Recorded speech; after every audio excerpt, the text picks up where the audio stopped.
In today's video, I'll provide some grounding practices to help you get through the holiday season or any time of year where you need a little extra support. I'll also be reading from A Christmas Carol by Charles Dickens. I believe that when we're read to, we have an opportunity to slow down and listen and feel a sense of calm and ease. So let's start by placing our feet on the ground. If you're able to, place your feet on the ground, and if not, that's okay. Just coming into a comfortable position that feels good for you. And once you find that position, if it feels good for you, I invite you to close your eyes. And if that doesn't feel good, that's totally okay. You can keep your eyes open. And take a nice inhale through your nose. And exhale through the mouth. Let your shoulders shrug a little bit side to side. And again, inhale through the nose. And exhale through the mouth.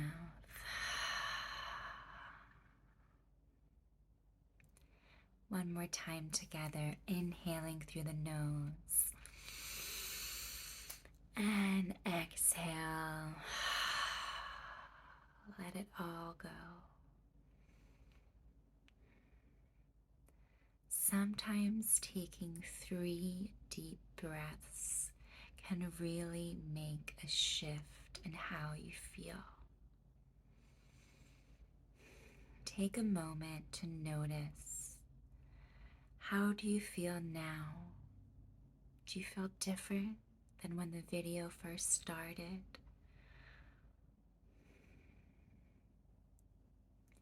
So gently shaking out your shoulders. We'll do some shoulder rolls. So bringing your shoulders up to your ears and letting them all go, shrugging them down. Again, bringing them up to your ears and letting them shake out. Bring your hands together so your fingertips touch, your palms touch. We'll do an exercise to brush off everything that we've been carrying or feeling throughout the day.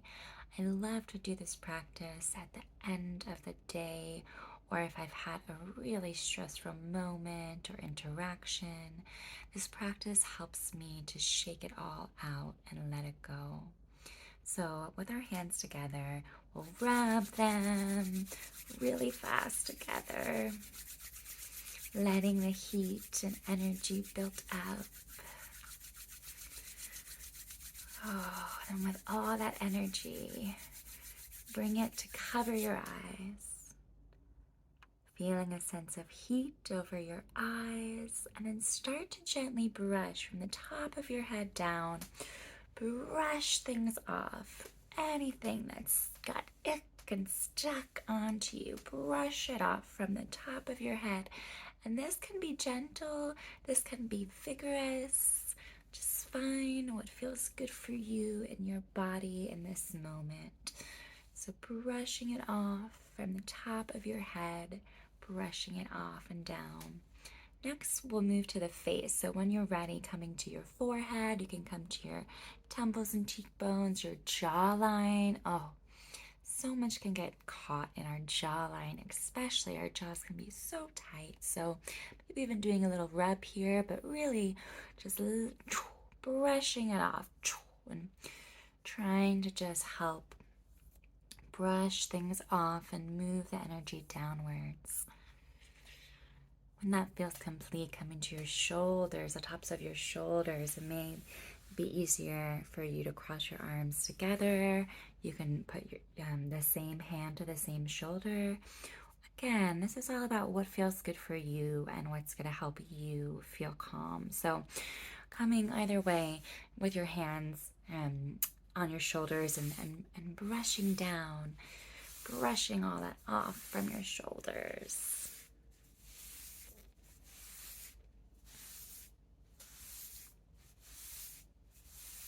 Then moving inward towards your chest and brushing down your chest and brushing down your stomach.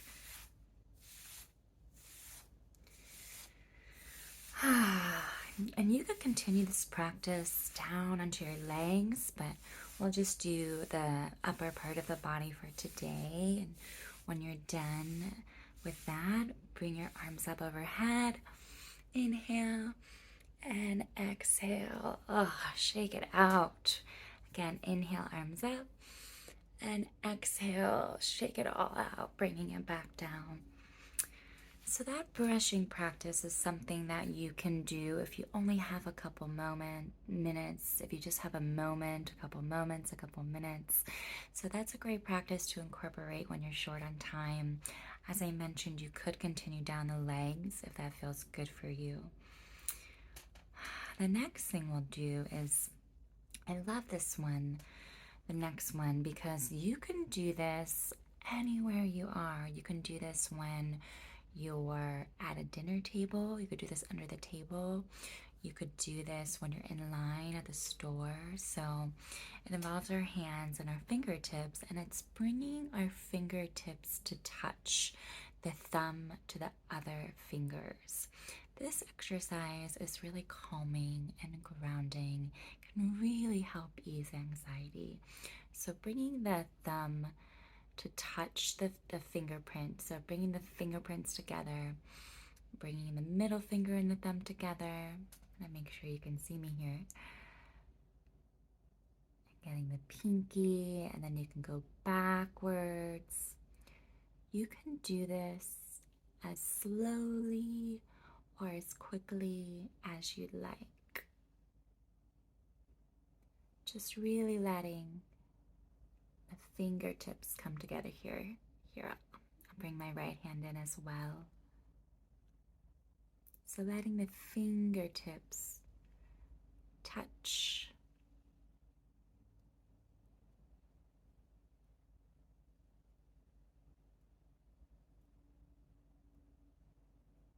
And then shaking out the wrist. And let's all take another deep breath together. Just inhaling through the nose and exhaling through the mouth. Decide to let it all release. So those were some of the quick tips that I wanted to offer for feeling a sense of calm, feeling a sense of ease, for moments when you're feeling overwhelmed and stressed and you just need something to help. So now we'll move into reading. So I hope you're in a cozy place and that you're feeling warm and that you're feeling nourished. We will read A Christmas Carol by Charles Dickens. And this version has really beautiful illustrations, so I hope to show the illustrations when I can, as much as I can. Okay, starting the first illustration, and it's illustrated by Greg Hildebrandt.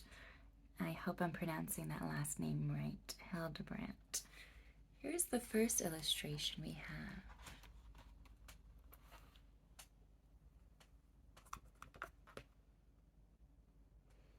Be a little foreshadowing of what's to come.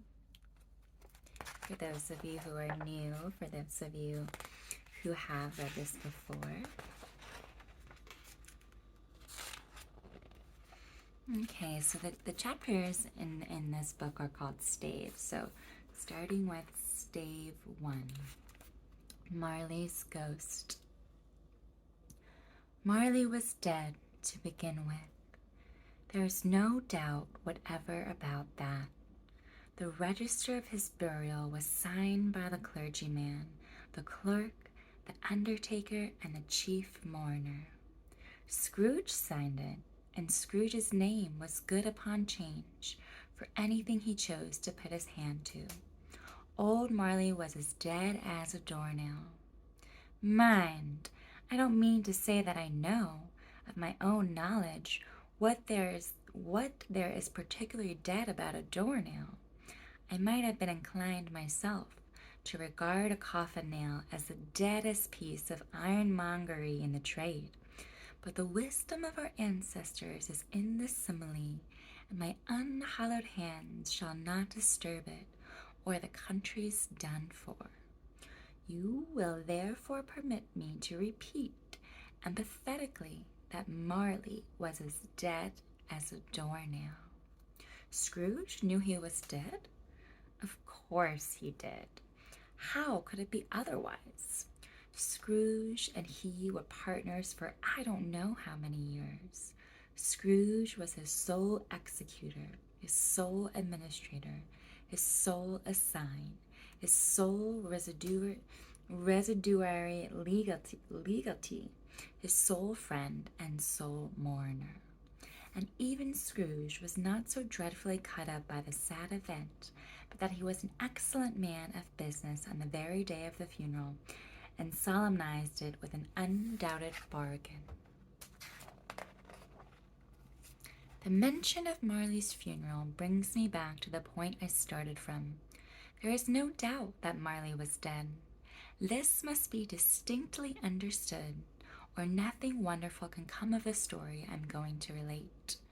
If we were not perfectly convinced that Hamlet's father died before the play began, there would be nothing more remarkable in his taking a stroll at night in an easterly wind upon his own ramparts than there would be in any other middle-aged gentleman rashly turning out after dark in a breezy spot, say St. Paul's churchyard for instance, literally to astonish his son's weak mind. Scrooge never painted out old Marley's name. There it stood, years afterwards, above the warehouse door, Scrooge and Marley. The firm was known as Scrooge and Marley. Sometimes people new to the business called Scrooge Screws, and sometimes Marley, but he answered to both names. It was all the same to him. Oh, but he was a tight-fisted hand at the grindstone, Scrooge, a squeezing, wrenching, grasping, scraping, clutching, covetous old sinner, hard and sharp as flint, from which no steel had ever struck out generous fire, secret and self-contained, and solitary as an oyster. The cold within him froze his old features, nipped his pointed nose, shriveled his cheek, stiffened his gait, made his eyes red, his thin lips blue, and spoke out shrewdly in his grating voice. A frosty rime was on his head, and on his eyebrows, and his wiry chin. He carried his own low temperature always about with him. He iced his office in the dog days, and didn't thaw it out 1 degree at Christmas. External heat and cold had little influence on Scrooge. No warmth could warm, no wintry weather chill him. No wind that blew was bitterer than he. No falling snow was more intent upon its purpose, no pelting rain less open to entreaty. Foul weather didn't know where to have him. The heaviest rain and snow and hail and sleet could boast of the advantage over him in only one respect. They often came down handsomely, and Scrooge never did. Nobody ever stopped him in the street to say with gladsome looks, "My dear Scrooge, how are you? When will you come to see me?" No beggars implored him to bestow a trifle. No children asked him what it was o'clock. No man or woman ever once in all his life inquired the way to such and such of a place of Scrooge. Even the blind men's dogs appeared to know him, and when they saw him coming on, would tug their owners into doorways and up courts, and then would wag their tails as though they said, "No eye at all is better than an evil eye, dark master." But what did Scrooge care? was the very thing he liked, to edge his way along the crowded paths of life, warning all human sympathy to keep its distance, was what the knowing one called nuts to Scrooge. Once upon a time, of all the good days in the year, on Christmas Eve, old Scrooge sat busy in his counting house. It was cold, bleak, biting weather, foggy withal, and he could hear the people in the court outside go wheezing up and down, beating their hands upon their breasts and stamping their feet upon the pavement stones to warm them. The city clocks had only just gone 3, but it was quite dark already. It had not been light all day, and candles were flaring in the windows of the neighboring offices like ruddy smears upon the palpable brown air. The fog came pouring in at every chink and keyhole, and was so dense without that although the court was of the narrowest, the houses opposite were mere phantoms. To see the dingy cloud come drooping down, obscuring everything, one might have thought that nature lived hard by and was brewing on a large scale. The door of Scrooge's counting house was open that he might keep his eye upon his clerk, when a dismal little cell beyond, a sort of tank, was copying letters. Scrooge had a very small fire, but the clerk's fire was so very much smaller that it looked like one coal. But he couldn't replenish it, for Scrooge kept the coal box in his own room, and so surely as the clerk came in with the shovel, the master predicted that it would be necessary for them to part. Wherefore the clerk put on his own white comforter, and tried to warm himself at the candle, in which effort, not being a man of a strong imagination, he failed. "A Merry Christmas, Uncle! God save you!" cried a cheerful voice. It was the voice of Scrooge's nephew, who came upon him so quickly that this was the first intimation he had of his approach. "Bah!" said Scrooge. "Humbug!"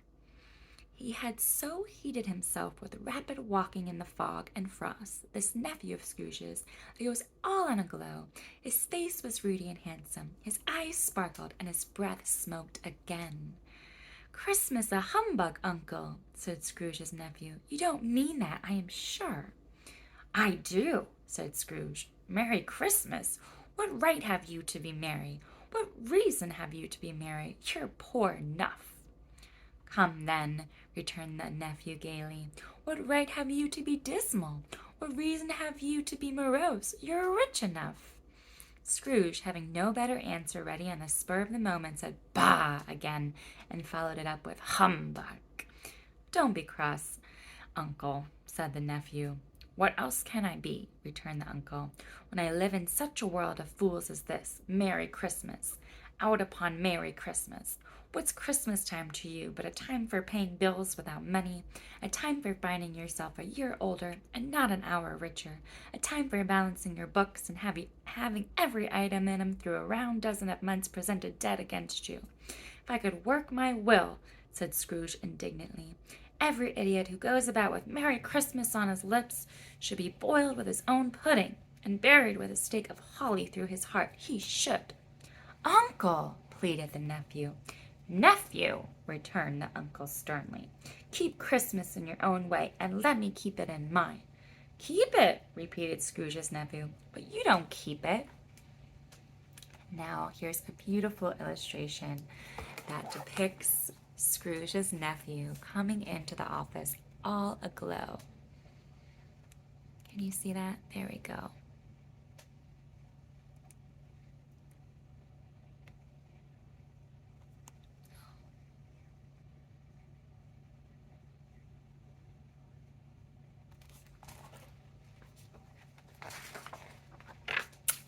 "Let me leave it alone, then," said Scrooge. "Much good may it do you. Much good has it ever done you." "There are many things from which I might have derived good, by which I have not profited, I dare say," returned the nephew. "Christmas among the rest. But I am sure I have always thought of Christmas time, when it has come round, apart from the veneration due to its sacred name and origin, if anything belonging to it can be apart from that, as a good time, a kind, forgiving, charitable, pleasant time, the only time I know of in the long calendar of the year when men and women seem by one consent to open their shut-up hearts freely and to think of people below them as if they really were fellow passengers to the grave, and not another race of creatures bound on their journeys. And therefore, uncle, though it has never put a scrape of gold or silver in my pocket, I believe that it has done me good and will do me good, and I say, God bless it. The clerk in the tank involuntarily applauded. Becoming immediately sensible of the impropriety, he poked the fire and extinguished the last frail spark forever. Let me hear another sound from you, said Scrooge, and you'll keep your Christmas by losing your situation. You're quite a powerful speaker, sir, he added, turning to his nephew.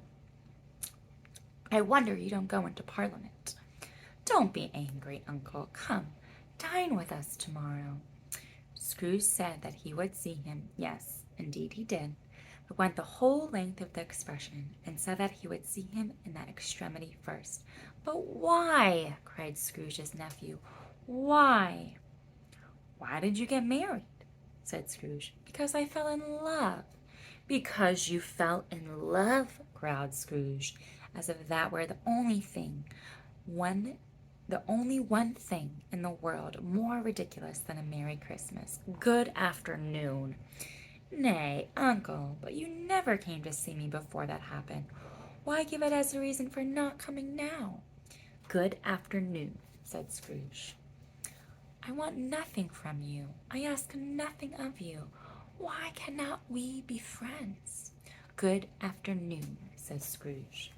I am sorry with all my heart to find you so resolute.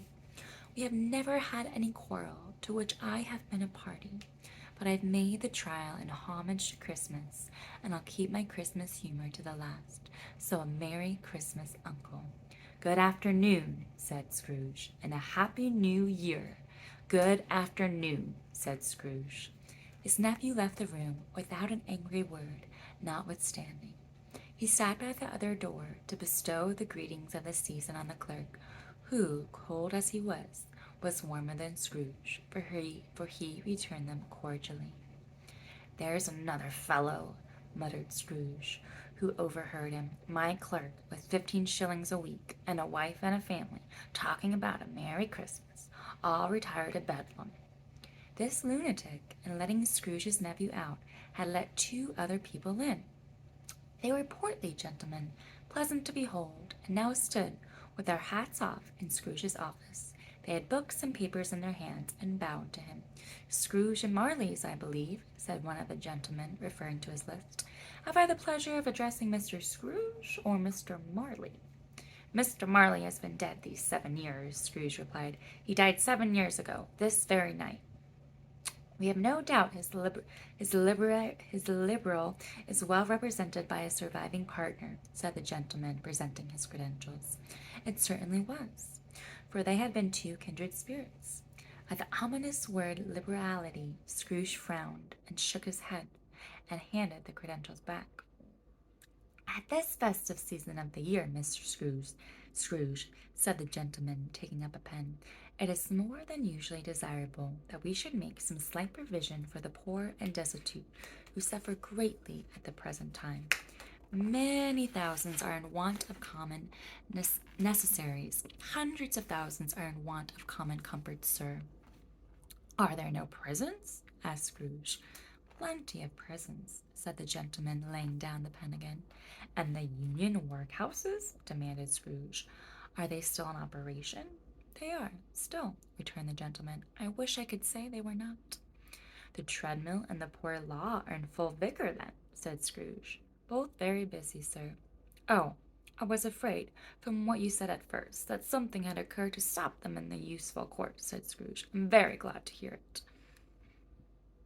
Under the impression that this scarcely furnished Christian cheer of mind or body to the multitude, returned the gentleman, a few of us are endeavoring to raise a fund to buy the poor some meat and drink and means of warmth. We chose this time because it is a time of all others when want is keenly felt and abundance rejoices. Which shall I put you down for? Nothing, Scrooge replied. You wish to be anonymous? I wish to be left alone, said Scrooge. Since you ask me what I wish, gentlemen, that is my answer. I don't make merry myself at Christmas, and I can't afford to make idle people merry. I help to support the establishments I've mentioned. They cost enough, and those who are badly off must go there. Many can't go there, and many would rather die. If they would rather die, said Scrooge, they had better do it, and decrease the surplus population. Besides, excuse me, I don't know that. But you might know it, observed the gentleman. It's not my business, Scrooge returned. It's enough for a man to understand his own business, and not to interfere with other people's. Mine occupies me constantly. Good afternoon, gentlemen. Ooh, here we have another image, an illustration of Scrooge with the two gentlemen.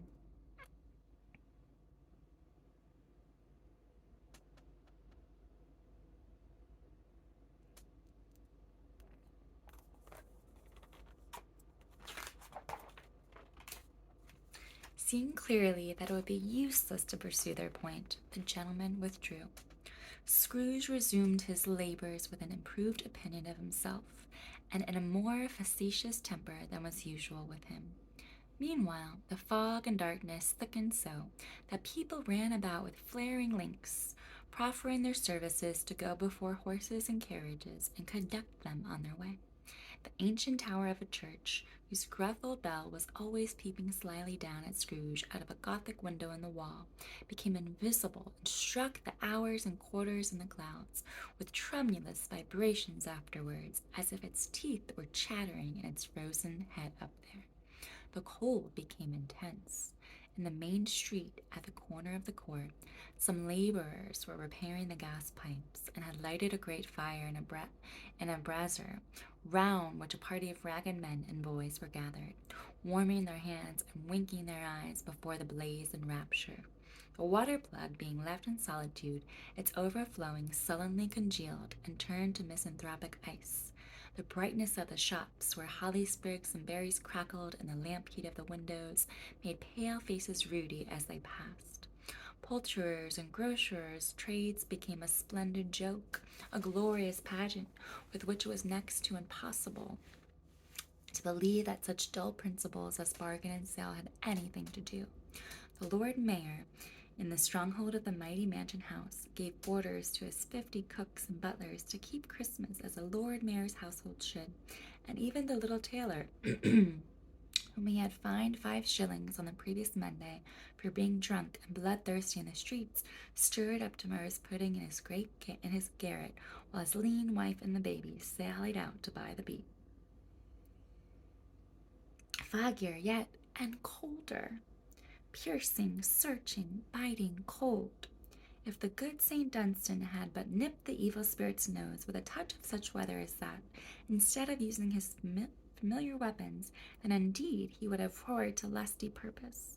The owner of one scant young nose, gnawed and mumbled by the hungry cold, as bones are gnawed by dogs, stooped down at Scrooge's keyhole to regale him with a Christmas carol, but at the first sound of "God bless you, merry gentlemen, may nothing you dismay," Scrooge seized the ruler with such energy of action that the singer fled in terror, leaving the keyhole to the fog and even more congenial frost. At length the hour of shutting up the counting-house arrived. With an ill will, Scrooge dismounted from his stool, and tactfully admitted the fact to the expecting clerk in the tank, who instantly snuffed his candle out and put on his hat. "You'll want all day tomorrow, I suppose," said Scrooge. "If quite convenient, sir." "It's not convenient," said Scrooge, "and it's not fair. If I was to stop half a crown for it, you'd think yourself ill-used, I'll be bound." The clerk smiled faintly. "And yet," said Scrooge, "you don't think me ill-used when I pay a day's wages for no work." The clerk observed that it was only once a year.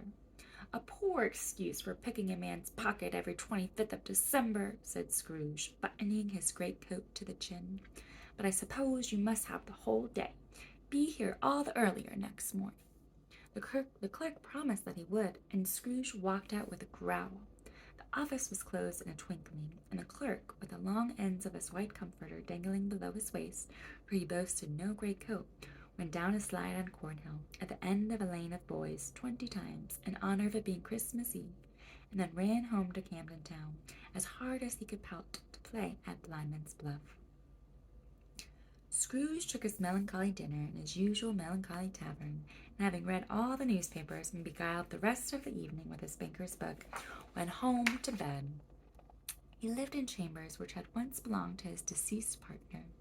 There were a gloomy suite of rooms and a lowering pile of building up a yard where it had so little business to be that one could scarcely help fancying it must have run there when it was a young house, playing at hide and seek with other houses, and have forgotten the way out again. It was old enough now and dreary enough, for nobody lived in it but Scrooge, the other rooms being all let out as offices. The yard was so dark that even Scrooge, who knew its every stone, was fain to grope with his hands. The fog and frost so hung about the black old gateway of the house that it seemed as if the genius of the weather sat in mournful meditation on the threshold. Now, it is a fact that there was nothing at all particular about the knocker on the door, except that it was very large. It is also a fact that Scrooge had seen it night and morning during his whole residence in that place. Also, that Scrooge has as little of what is called fancy about him as any man in the city of London, even including, which is a bold word, the corporation, aldermen, and livery. Let it also be borne in mind that Scrooge had not bestowed one thought on Marley since his last mention of his 7 years dead partner that afternoon. And then let any man explain to me, if he can, how it happened that Scrooge, having his key in the lock of the door, saw in the knocker, without its undergoing any intermediate process of change, not a knocker, but Marley's face. Marley's face. It was not an impenetrable shadow as the other objects in the yard were, but had a dismal light about it, like a bad lobster in a dark cellar. It was not angry or ferocious, but looked at Scrooge as Marley used to look, with ghostly spectacles turned up upon its ghostly forehead. The hair was curiously stirred, as if by breath or hot air, and though the eyes were wide open, they were perfectly motionless. That and its livid color made it horrible, but its horror seemed to be, in spite of the face and beyond its control, rather than a part of its own expression. Here is another illustration of Scrooge walking home.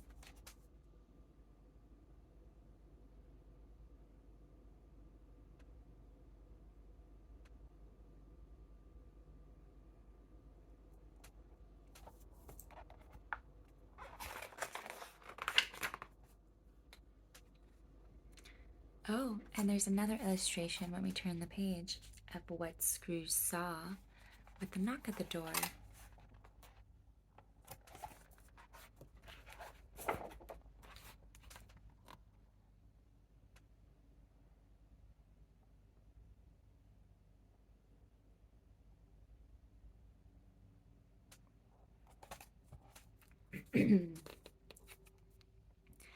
As Scrooge looked fixedly at this phenomenon, it was a knocker again. To say that he was not startled, or that his blood was not conscious of a terrible sensation to which it had been a stranger from infancy, would be untrue. But he put his hand upon the key he had relinquished, turned it sturdily, walked in, and lighted his candle. He did pause with a moment's irresolution before he shut the door, and he did look cautiously behind it first, as if he half expected to be terrified with the sight of Marley's pigtail sticking out in the hall. There was nothing on the back of the door, except the screws and nuts that held the knocker on, so he said, "Pooh, pooh," and closed it with a bang.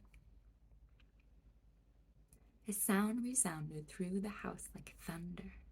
Every room above, and every cask in the wine merchant's cellars below, appeared to have a separate peal of echoes of its own. Scrooge was not a man to be frightened by echoes. He fastened the door and walked across the hall and up the stairs, slowly too, trimming his candle as he went. You may talk vaguely about driving a coach and 6 up a good old flight of stairs, or through a bad young Act of Parliament, but I mean to say you might have got a hearse up that staircase and taken it broadwise with a splinter bar towards the wall and the door towards the balustrades and done it easy. There was plenty of width for that, and room to spare, which is perhaps the reason why Scrooge thought he saw a locomotive hearse going on before him in the gloom. Half a dozen gas lamps out of the street wouldn't have lighted the entry too well, so you may suppose that it was pretty dark with Scrooge's dip. Up Scrooge went, not caring a button for that. Darkness is cheap, and Scrooge liked it. But before he shut his heavy door, he walked through his rooms to see that all was right. He had just enough recollection of the face to desire to do that. Sitting room, bedroom, lumber room, all as they should be. Nobody under the table, nobody under the sofa, a small fire in the grate, spoon and basin ready, and a little saucepan of gruel. Scrooge had a cold in his head upon the hob. Nobody under the bed, nobody in the closet, nobody in his dressing gown, which was hanging up in suspicious attitude against the wall. Lumber room as usual. Old fire guard, old shoes, 2 fish baskets, washing stand on 3 legs, and a poker. Quite satisfied, he closed his door and locked himself in, double locked himself in, which was not his custom. Thus secured against surprise, he took off his cravat, put on his dressing gown and slippers, and his nightcap, and sat down before the fire to take his gruel. It was a very low fire indeed. Nothing on such a bitter night. He was obliged to sit close to it and brood over it before he could extract the least sensation of warmth from such a handful of fuel. The fireplace was an old one, built by some Dutch merchant long ago, and paved all round with quaint Dutch tiles designed to illustrate the scriptures. There were Cains and Abels, Pharaoh's daughters, queens of Sheba, angelic messengers descending through the air on clouds like feather beds, Abraham's, Belshazzar's, apostles putting off to sea in butter boats, hundreds of figures to attract his thoughts.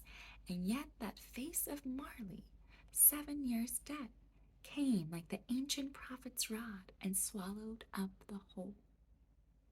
If each smooth tile had been a blanket at first, with power to shape some picture on its surface from the disjointed fragments of his thoughts, there would have been a copy of old Marley's head on every one.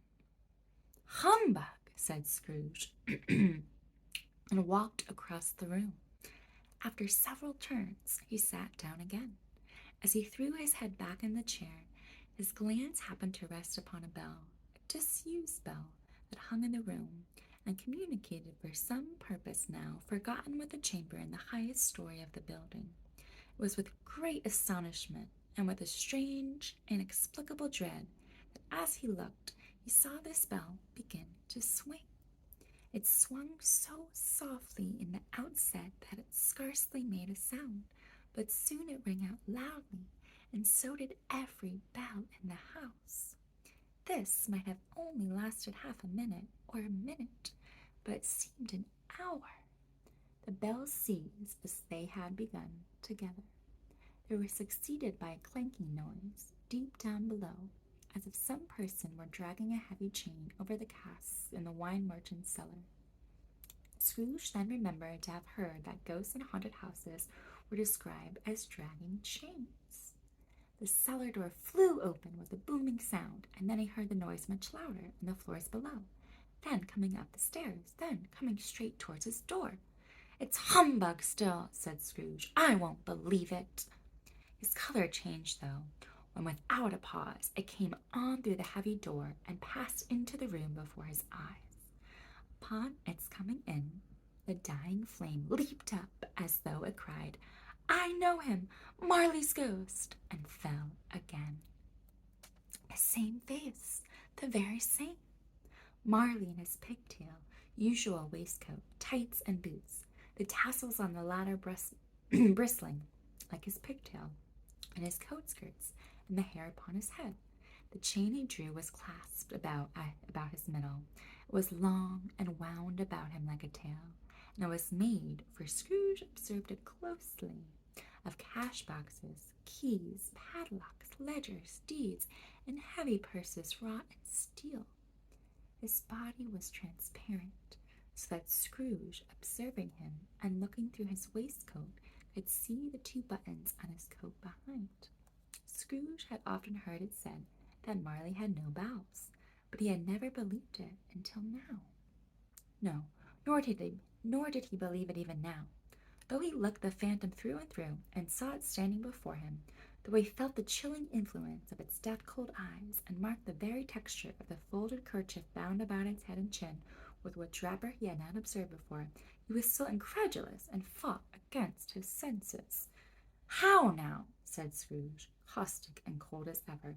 "What do you want with me?" "Much!" Marley's voice, no doubt about it. "Who are you?" "Ask me who I was." Oh, we have a picture as we turn the page. Check out this illustration. It looks like Marley's ghost and Scrooge.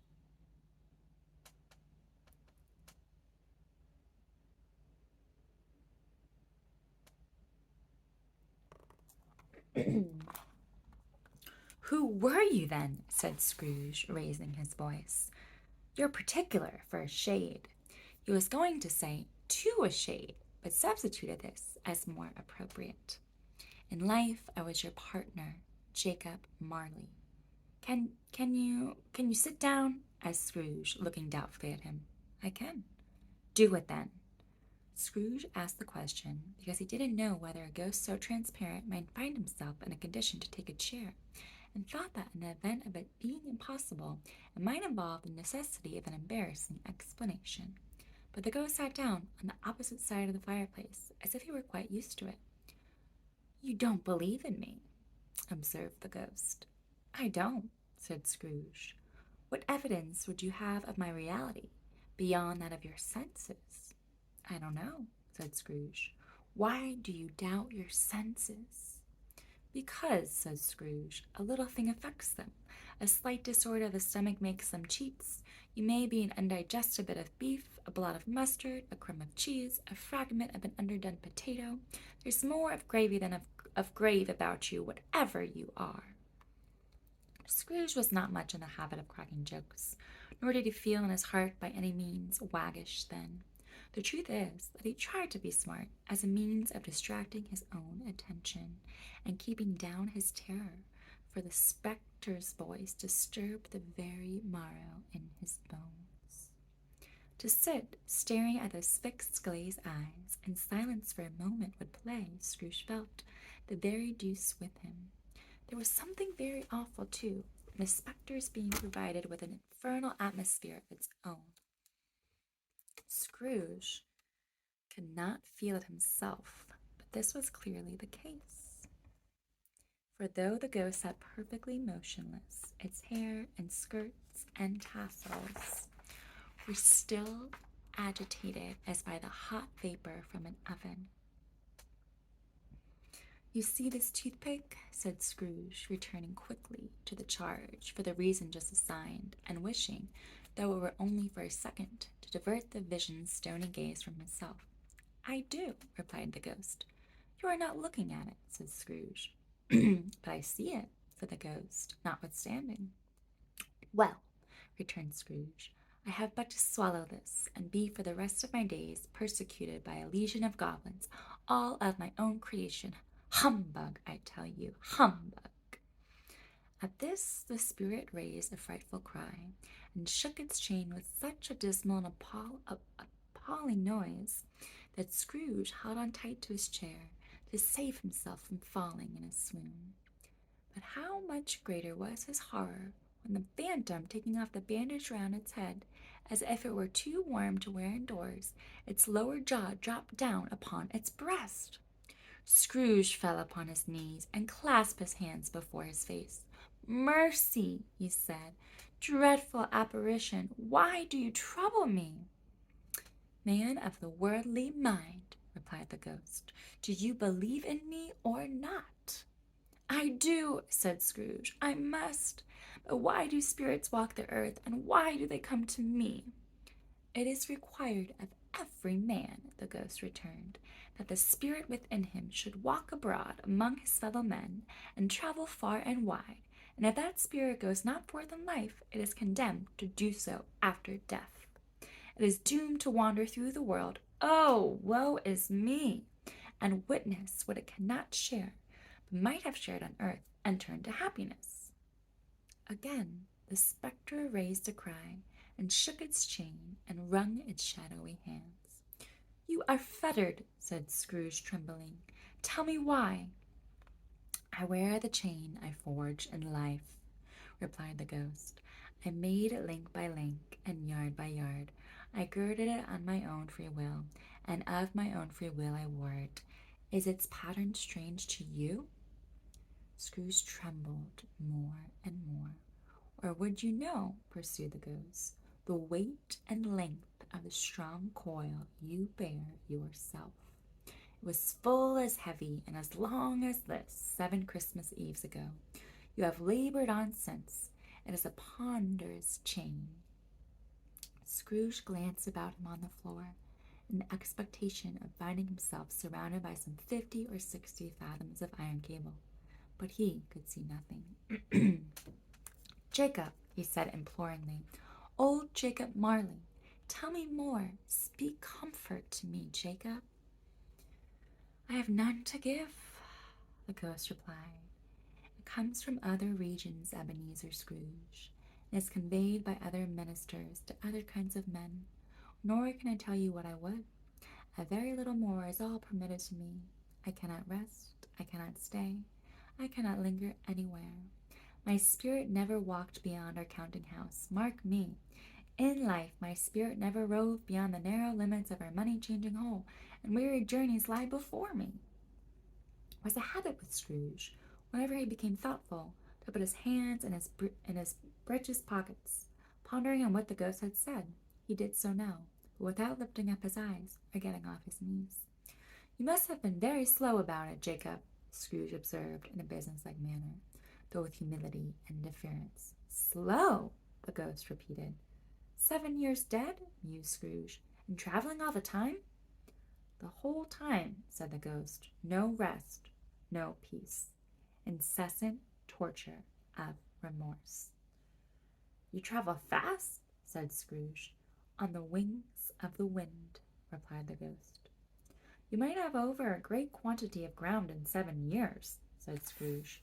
The ghost, on hearing this, set up another cry, and clanked its chain so hideously in the dead silence of the night that the ward would have been justified in indicting it for a nuisance.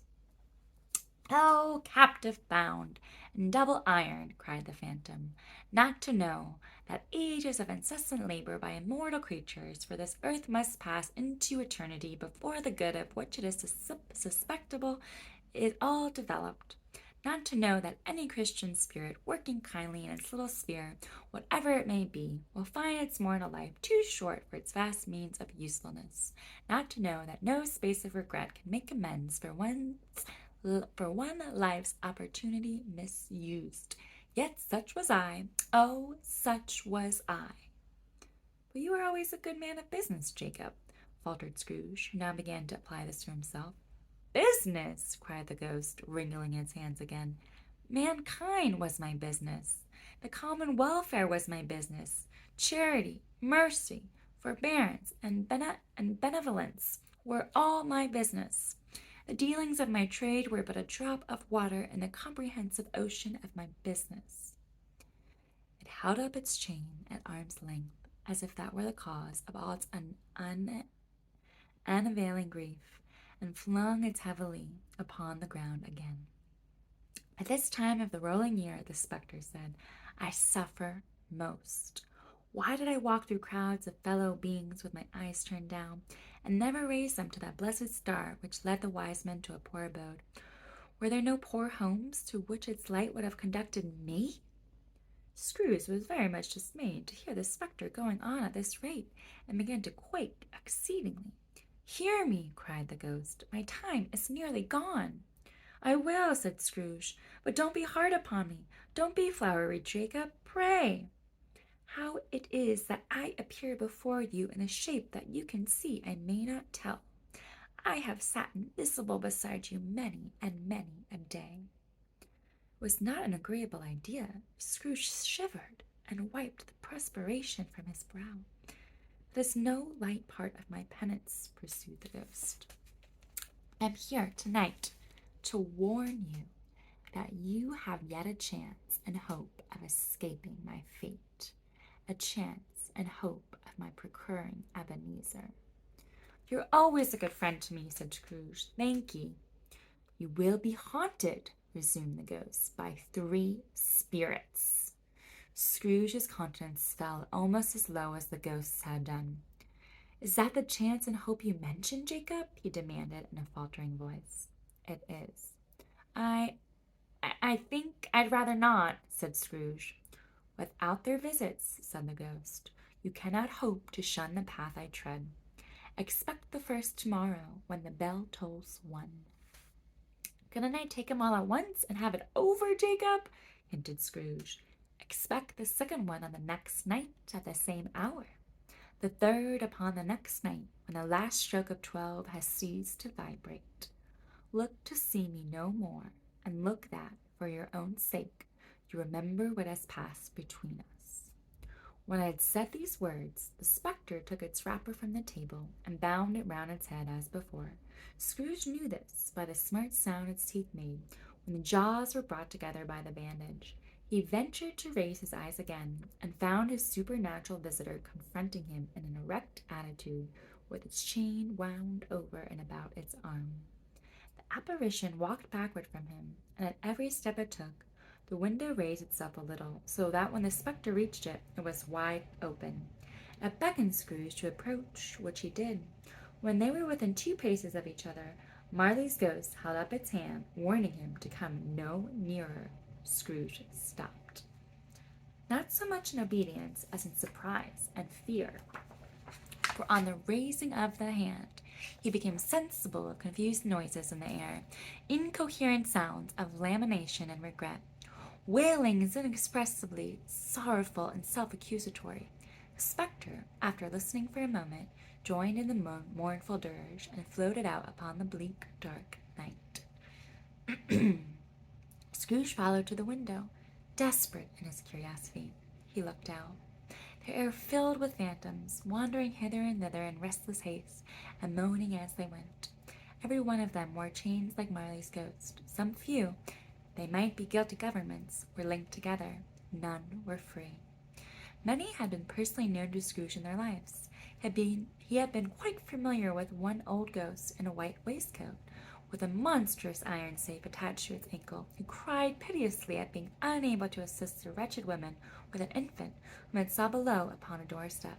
The misery with them was all clearly that they sought to interfere for good in human matters, and had lost the power forever. Whether these creatures faded into mist, or mist intruded them, he could not tell. But they and their spirit voices faded together, and the night became as it had been when he walked home. Scrooge closed the window, and examined the door by which the ghost had entered. It was double locked, as he had locked it with his own hands, and the bolts were undisturbed. He tried to say "humbug," but stopped at the first syllable.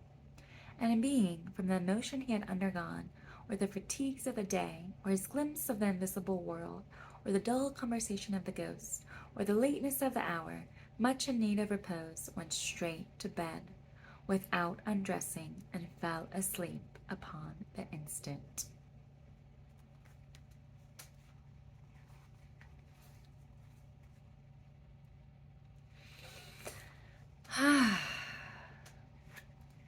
So that is the end of the first chapter, or the first stave. And let's look at when this book was written. I know it was written a long time ago, but let's see. Okay, Charles Dickens. Any guesses? What century? 1812 to 1870, it says in here. A Christmas Carol, 1812 to 1870. So, wow, that means that it is 200 years old. And I'll tell you what, some of those words in there, and the sentences, and the pronunciation, I did my best to make it through, and I hope that it was a relaxing read for you, and an exciting, interesting story as well. We have lots to learn about what's going on with Scrooge. I hope this brought you calm and ease. A Christmas Carol by Charles Dickens.